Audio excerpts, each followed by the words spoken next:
Welcome to Media Minds with your host, David Wolf. Welcome to Media Minds. I'm your host, David Wolf, and joining us on this segment is Leanne Janzen. She is a distinguished publishing specialist with deep roots and a passion for the evolving landscape in self-publishing. Much of our audience is self-publishing, and we want you to know everything you need to know about what you need to know about the publishing world. So, Leanne, thanks so much for joining us. Thanks for having me. I'm really excited. Absolutely. So before we get into the sort of nuts and bolts of what people should know, tell us a little bit about how you found your way into the publishing world. Yeah. Well, I have a background in kind of programming management, and I worked really closely in the community pre-pandemic. And the pandemic gave me a good opportunity to just reevaluate everything I was doing. And I was very fortunate to happen upon FriesenPress. And so I started working as a publishing specialist with FriesenPress in 2021, and quickly learned that I really love talking about it. I really love talking about publishing, learning things about it. I like clicking all the buttons and seeing what everything says all the time. So I was a publishing specialist, and I would work one-on-one with authors. And last year I transitioned into the role I'm in now, which is a big chunk of the position I'm in now is coordinating and educating authors. So we work with writing organizations and professional organizations, and we come in and we just talk about the publishing landscape and how it is today. And yeah, so Let's do this. So top down, what are you, since you've entered the scene, what are you seeing in terms of, I'll call it trending, or what are you seeing in terms of the desire on the side of authors that are aspiring to publish? Give us the top-down market view and you're located in Canada for the benefit of our audience, which may or may not be a distinction to point to, but maybe it is. So take us through what you're seeing market-wise. yeah, I mean, self-publishing, especially since the pandemic, has boomed. It has boomed. It used to be, and again, this number particularly, don't quote me on it because this is pre-pandemic, but it used to be probably about 20 to 30% of top lists and books were self-published. Coming out of the pandemic, coming into, this year, I can tell you that last year for 2023, 50% of Kindle's top 400 ebooks sold were self-published titles. So self-publishing it has come so far in the last, I want to say decade, but really specifically in the last even 4 years. It's come really far.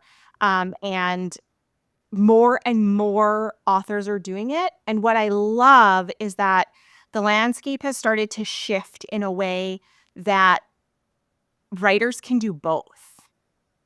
There's a time, depending on project it is and what maybe genre it is, and if it's a passion project versus a professional, contribution to your community, you can do both. And the stigma around self-publishing is really starting to, I don't want to say die out, because there's always going to be those, diehards that are only traditional all the way, but it's starting to lessen and lessen, and people are realizing that self-publishing is a really great opportunity for them, and it doesn't hinder their ability to other avenues either. So Right. It doesn't limit. When you say do both, you mean write the book and publish it? Is that what you mean when you say do both? Sorry, traditional and self-publishing. Oh, you can do both. Okay. You All right. can do both. I worked with an author in 2022 who she was a successfully traditionally published author who sold millions of copies of her books. She was still getting residuals when I was working with her, who had a project that didn't fit into her publishers. It didn't fit into their dynamic for the year, into their box. Yeah. Right. So she decided to self-publish, and I worked with her one-on-one, and we self-published one of her projects. But it doesn't hinder. She still can go and do those traditional projects.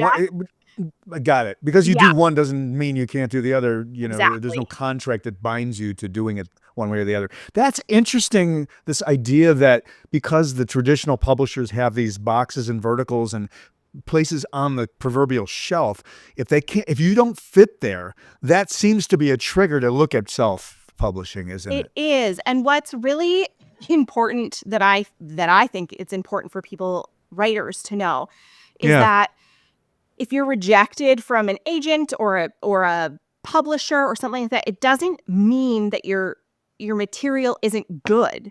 It doesn't mean It means that the trajectory that that agent or that publisher is working on that year just doesn't include what you submitted.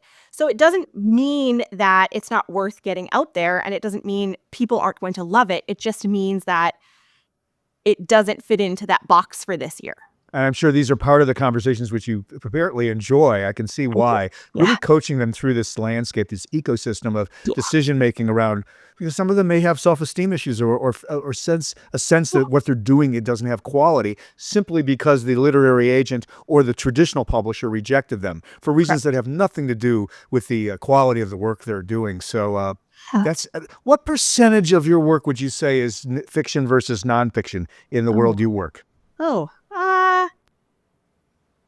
I would say from my personal experience, I don't have the stats in front of me, but from my personal All right. experience Ballpark. in working with self-publishing authors, we do see a lot of nonfiction. We do see a lot of memoirs, and life stories. On the flip side, though, in recent months, I have seen a lot of authors come through with fiction. I think fiction is Really? starting, yeah, I think fiction is starting to take off. That Mhm. new genre that everyone has kind of deemed romantasy. So it's like a Yes. romance Yes. fantasy.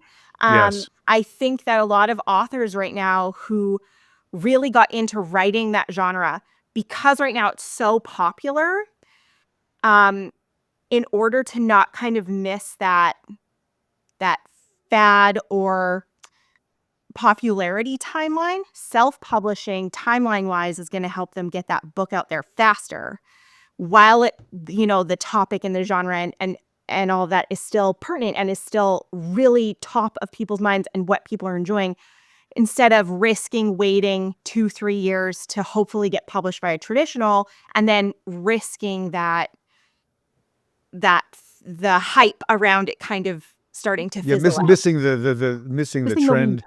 the inflection. Yeah, the window's a good word. Yeah, that's great. And the psychology of what we've learned too, and see if you agree that the nonfiction authors, oftentimes they're really promoting a brand or a business or some other agenda. The book is not the end; it's the means to the end. As you find, it's a marketing tool, as opposed to the fiction author where that is the end product. Is that true from Exactly. your perspective? Yeah. Yeah, I've worked with, I mean, and when we talk nonfiction, we talk memoir and we kind of talk, professional development as well. So, Right. when we are Right. talking memoirs, some people just want to write something to leave behind for their family. Some people want their face on the book and they want to build a brand for themselves. But we work with public speakers who are writing about what their niche topics are. And that is a really great marketing tool for their business. They get to have that book in conjunction with their lectures and things like that. Um, so it's a great professional development tool. We have one book in our bookstore, and it was just pure genius to me. This professor wrote her own textbook for her Yeah. course. Oh my God. And so this author sells hundreds of copies of her textbook a month because it's a requirement for her course. So she's got a baked-in market. Genius. Like, That's so brilliant. there's Yeah. such great opportunity for things like that. And there is a lot of it's untapped still right now, but people are starting to really realize that they don't have to wait to fit into that box or to fit into that niche topic, or they can just go for it. Well, this is academic application as you're describing in terms of a marketplace is Mhm. not one I've ever heard. So that's fascinating. And for our It was listeners and viewers, yeah, Mhm. just to think about, are you in a position where you could write a curriculum and actually drive sales because of the position you find yourself Yeah. in, whether it's And in it's so an institutional environment or not? not only Yeah. is she making money off of her course, Yeah. But she is getting all of the royalties for selling her textbook. That's right.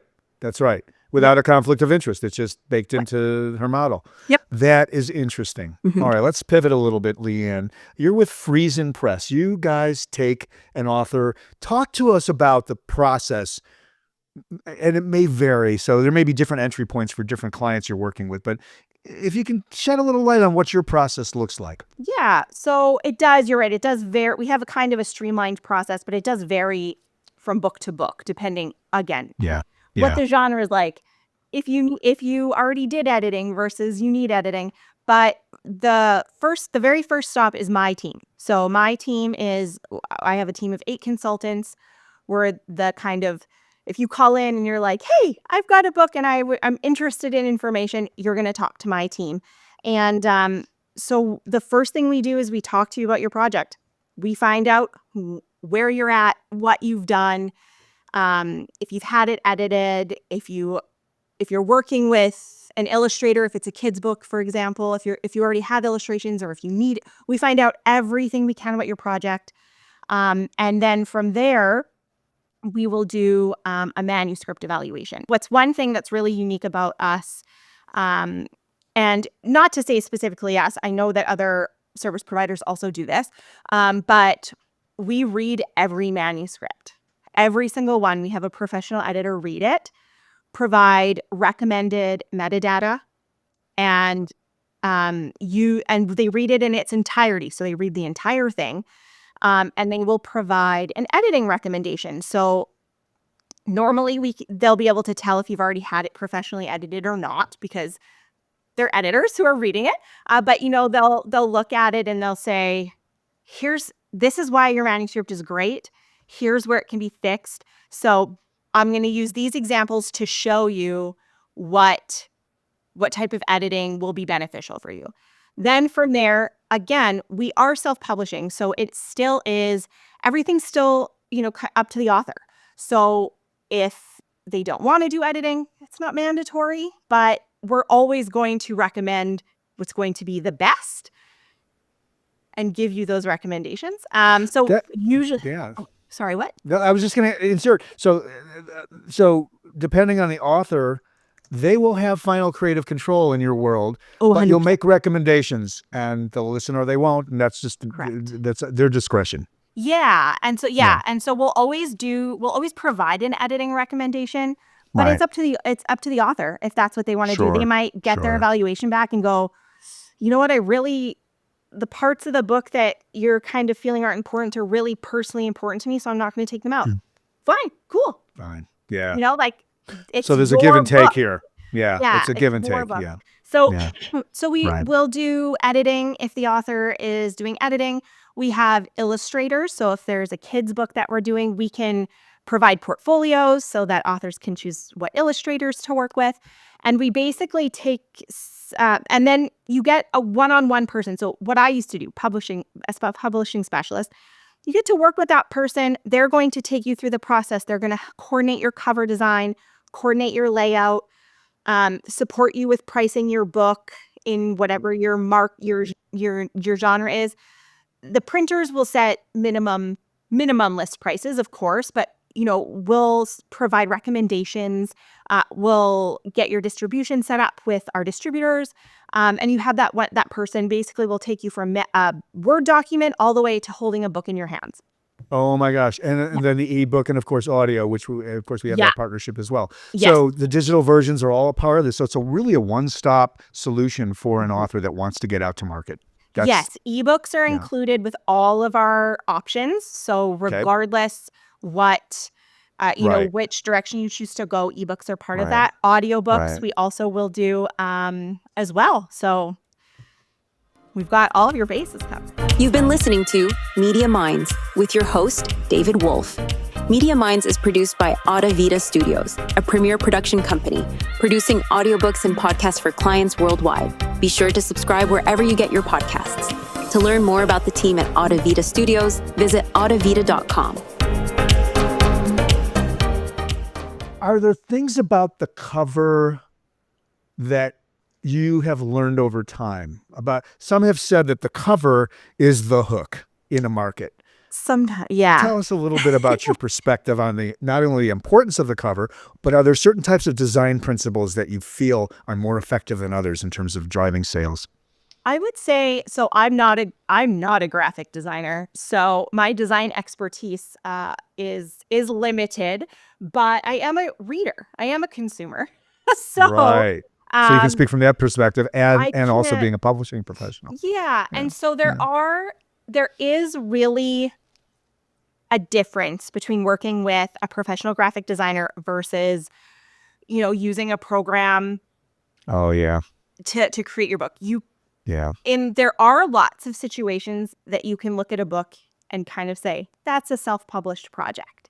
Our goal at FriesenPress is to make sure that your book doesn't look like it's self-published. We want it to look traditionally published. We want you to have that ability in the market to go a little bit different. So we do, again, creative control.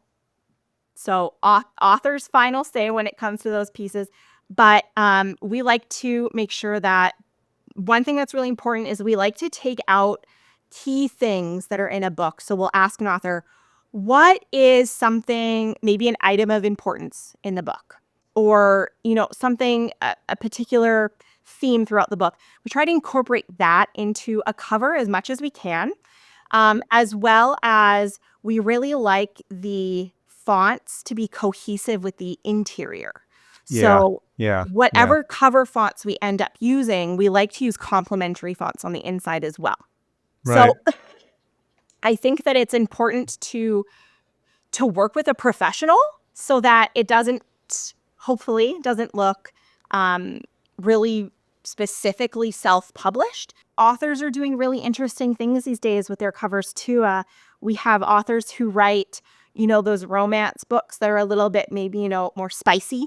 And they will do two different covers. They'll do like a really romantic cover, and then they'll do a really plain cover so that you're comfortable reading it on a train or on a bus or How interesting. yeah. So people are So doing this really fun social thing things. comes into play. Ooh. Yeah. So people are doing really fun So things with covers. so when you market a book like that, do you actually give the consumer a choice? Or I don't this is actually more know. internal? This Yeah. is more just, I've been trends that I'm looking at and what I'm seeing. I know that we have the ability to do different formats. So if somebody wanted that, we could do custom editions like that, where it would be, different ISBN numbers. It would be different Right. It's a online different links. product. It would be a possibility, but that's not really the way you think about it out of the Yeah. gate. Yeah. Yeah. It's just a choice that the author has. Do you want people to be more comfortable in a public setting Yeah. because of the spiciness, or should we just go for it? And that'll Yeah. drive sales, and that's more important to me than how people feel Yeah. about what people think when they see me with Yeah. it. And I would say So if we interesting. look at Yeah. covers from a professional dynamic, lots of professional writers, so maybe leadership or professional development books. There are situations. What you want to look at when you're looking at that is, are you the brand, or is your book the brand? Yes. So, Yes. so Yes. if This is back you're to the fiction nonfiction idea too, but yeah, that's probably relates to that. if Yeah. you're the brand, it makes sense. Lots of, professional authors want their picture on the front of the book. But there are professional situations where that doesn't make sense. Again, always up to the author, but we will let you know if we believe that makes sense in your situation. So that's one thing too, is to always think about your cover in terms of what your brand is going to be like too. If you come in and you already have a brand, and say you write leadership books and you do courses and you do things like that, and you already have your brand colors and your brand fonts, you can provide that, and we can work with that Yeah, completely. right. Fold it Yeah. in. Yeah. Yeah, yeah, yeah. Yeah. And do you match designers and editors, developmental editors to the clients? Do you have a sort of how shall I say, Roster. a staff where you're actually matching a certain designer to a certain author, for example, or a certain genre? Yeah, so we have an editorial and illustrations coordinator who will specifically look at what the genre is, what the project's about, maybe what the age bracket is, and we match our authors to editors that love working on those projects and have lots of experience in those projects. We always try to match them as best as we can. We take whatever information the author has given us and try to make that match. I know I just had a book come through that I was supporting on, and it was very specific, this romantasy, genre that's taken the world by storm right now. And hopefully it's still taking the world by storm by the time this airs. But right now in December, it's out there. And so I put a really specific request into our coordinator to say, we need to find an editor who loves these types of books and working on these types of projects, because we want to have somebody who's going to be invested in making the material as good as it can be. So we always try to do that. Yeah. Yeah. That's a wonderful collaboration for an author to experience. This is the benefit of working with a group like Friesen, right? First of all, you're vetting all the suppliers. Mm-hmm. It's not up to the author to go out to market and try to piece together all the different resources they need to get the book completed. I've sort of answered my own question. The question was, it's like Jeopardy. What are the advantages of working with a Friesen or an organization like yours, where you have this comprehensive set of resources? And I think I may have just answered the question, but if you could add anything, that's great. Sorry a little about bit, but I've got some stuff I can add. You got more. Good. But Perfect. yeah, you're right. It's nice to come in. Some people have the connections and the resources and the time to vet editors and businesses and illustrators. Some people, that's what they want to do. They have the time for that. If you don't, then we're perfect, because we have editors, illustrators, designers. We have all those resources. We've pre-vetted all of those people. We have a full staff. We have people that are really well versed in distribution and setting it up and making sure your metadata is great to optimize your online listing and things like that. But I would say one of the really big advantages that I am personally advocating for is that working with a service provider is really beneficial, because we are in the industry and we are here every single day. So we see the changes as they're happening. So if you were to go, the DIY route and source everything yourself that's amazing. You would also have to be staying on top of all of the changes that distributors and retailers are making to keep your listing current. So for example, there was a pretty big industry change earlier this year that in terms of online retailers starting to act more like brick and mortar stores. So it used to be pre-2024, it used to be that a returnable status with your distributor was really important if your goal was to be on physical bookshelves. Now, we noticed very quickly that online retailers towards the beginning of this year have started to shift to have that as a requirement as well. And so there were Amazon listings and Barnes and Noble and there was online listings everywhere that we were seeing oddities in, and we were able to detect that trend really quickly and inform our authors and let them make the changes they needed to make sure that their listing stays current. That is something that if you're not in that industry every single day and you're not looking at those listings and you're not seeing those things, you're not going to pick up on. It could be months before you figure it out. So this is a return policy? I want to make sure I understand. Oh, yeah. And for our listeners' benefit as well. So with some distributors, we use Ingram as one of our main distributors. With some distributors, a returnable status. So a returnable status with the distributor, what that means is that if a retailer orders 15 copies of your book and after 6 months only has sold 2, they have the ability to return those books to the printer. Wow. So you have to meet a certain sales threshold. Right? Am I reading this right? It's just a status. It's a status, returnable status. Okay. Yeah, it's just a status to say this book is returnable. So if you don't sell it, you can return it to the printer and get your money back. And so for brick and mortar stores, that used to be huge because brick and mortar stores do huge print runs and order huge print runs.